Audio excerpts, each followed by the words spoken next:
നമസ്കാരം കൂട്ടുകാരെ, ഇന്നൊരു കഥയായാലോ? കഥയുടെ പേരാണ് രണ്ട് കൂട്ടുകാർ. ഒരിടത്ത് ഒരു കാട്ടിൽ പുഴയുടെ തീരത്തായി ഒരു മരത്തിൽ ഒരു പ്രാവും ഉറുമ്പും താമസിച്ചിരുന്നു. അവർ വളരെ നല്ല കൂട്ടുകാരായിരുന്നു. ഒരു ദിവസം മരക്കൊമ്പിലിരുന്ന് സംസാരിച്ചു കൊണ്ടിരുന്നപ്പോൾ പെട്ടെന്നൊരു കാറ്റ് വീശി.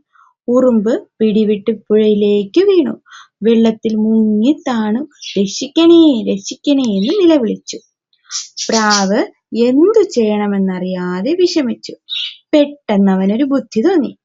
അവൻ മരത്തിൽ നിന്ന് ഒരു ഇല കൊത്തി പുഴയിലേക്കിട്ടു. ഉറുമ്പ് വേഗത്തിൽ ആ ഇലയിലേക്ക് ചാടിക്കയറി കരയിലേക്ക് നീന്തി രക്ഷപ്പെട്ടു.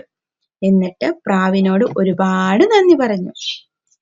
അങ്ങനെയിരിക്കെ ഒരു ദിവസം ആ കാട്ടിൽ ഒരു വേടൻ വന്നു.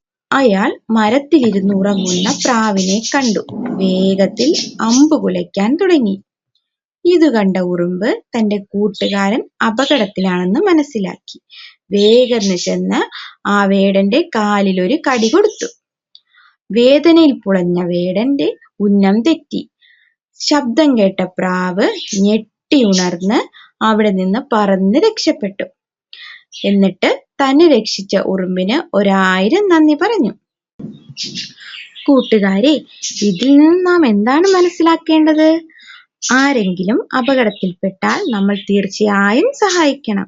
എങ്കിലേ ആപത്ത് വരുമ്പോൾ നമ്മളെ സഹായിക്കാൻ ആരെങ്കിലും ഉണ്ടാവൂ. നന്ദി.